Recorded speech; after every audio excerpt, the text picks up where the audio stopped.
From the Cascade Mountains of Washington State, welcome to Spirit, Soul, Body, Wholeness, where you'll find tools and next steps for your journey toward wholeness. I'm your host, Richard Dahlstrom, and I'm happy that you're here with me. I recently resigned from my role as senior pastor of a large urban church and took a break. This channel grew out of that break. So let me share with you a little bit about what I've been doing and thinking and learning during these past few months. Ready to go, buddy? Ready to go? Okay, let's go. My wife and I have been able to get outdoors nearly every day to read what I call the first book, the book of creation, written by our Creator. What began as fall turned into winter, so there's been lots of skiing, both on lifts and getting into the backcountry a little bit as well. We kept getting outside through the depth of winter, and now we're beginning to see the first hints of spring as the seasons change. This rhythm of changing seasons has reminded me that our lives are about adapting to seasonal change, because our lives are lives of seasons. Seasons of productivity and seasons of rest. Seasons of gain, seasons of loss. Seasons of mourning, seasons of celebration. It's all there. And we're learning along the way to adapt to each season. This has created in me a new sense of openness to whatever God brings, because whatever God brings for a season. And it's been beautiful. We've also helped build a tiny house on our property that I've named Hildegard. It's called that for reasons I'll share in a subsequent video about Hildegard of Bingen. A lot of the videos, including this one, will be shot and produced there because it's now my office, as well as a space for reading, prayer, and meditation set deep in the forest east of Seattle.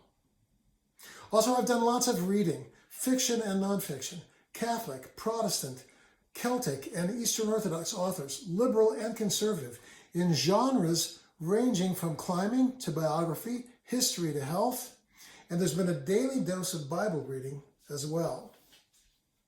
As I've had this privilege of a daily rhythm out in creation and daily rhythms of meditation, scripture reading, broader reading, and prayer, I've had this kind of awakening of two realizations. The first realization is this: Christ's life is more than I thought. And I've been doing this for 40 years, more than I thought. Christ is more generous, as our Creator is sharing with all of humanity, with all of creation, gifts every day. Gifts of sunshine, gifts of seasons, gifts of the rhythm of work and rest, the rhythm of light and dark, gifts of our longings for intimacy and beauty and hope and meaning, gifts of communication. All of it comes from God, every good and perfect gift, and it's coming all the time.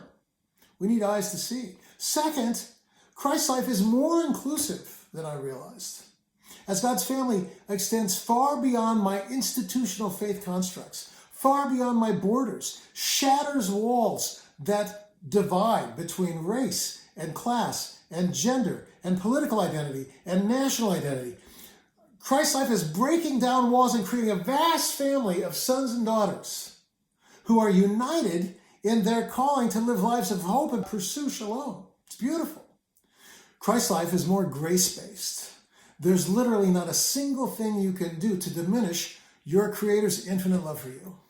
God is unconditionally, irrevocably, infinitely committed to loving every person on the planet. And that love is the starting point of your relationship with God. You don't do anything to earn it. It's there preemptively. It's already there before you've done anything good or bad. And that love will always be there no matter what you do in the days ahead. Christ's life is the source, the headwaters of the life for which we're created. Our Creator's desire is that we, like Jesus, would pour the life-giving waters of Christ into the world through acts of sacrifice and mercy and justice and hospitality and creativity and love. Secondly, I realize that while most in our culture long for lives of meaning and freedom and intimacy and justice, the church has recently often failed to show the way toward this kind of a life. Christ's life has been woven together with political partisanship and nationalism and materialism and sometimes racism and colonialism and legalism, and as a result, millions have left institutional religion behind while still longing for the very life that Christ came to empower us to live. Still longing for beauty, still longing for justice, still longing for a life of meaning, hospitality, generosity, and powerful unconditional love, still longing for shalom, but no longer looking within the walls of institutional faith. Christ invites us to freedom. Christ invites us to lavish and courageous love. He invites us to peace. He invites us to a decent rhythm of work and rest. He invites us to a restored relationship with creation. And these are things that millions who've left institutional religion behind are looking for. I'm here to give you tools so that you can journey toward that kind of a life, regardless of your relationship with institutional religion. Every video here, every blog post over at spiritsoulbody.org, every book review, every podcast will be offered with the hopes that you will find a tool and next step to take on your journey toward wholeness, toward the life for which you're created. I've been a pastor for 40 years in settings both rural and urban, in sizes ranging from a tiny house church meeting in a living room to a church of 3,500 in Seattle. And I can tell you that wherever I've been for 40 years, the questions are fundamentally the same that people are asking. People are asking questions about how can I enjoy intimacy in my closest relationships? How can I be freed from addictions? How can I overcome fear and anxiety? How can I find the life for which I'm created? How can I live into my calling? How can I know God's will? How can I have assurance in my relationship with my Creator? How can I live a life of hope? How can I live a life of joy?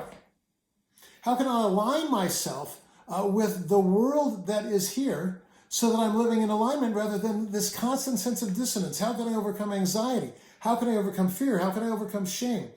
Everyone's longing for wholeness. That's the deal. This YouTube channel, along with material over at spiritsoulbody.org, will give you tools and next steps for your journey toward wholeness. I hope you'll join me. Hope you'll subscribe. And I look forward to dialogue and journeying together as we move toward the life for which we're created. It's an exciting journey. I'll see you next time.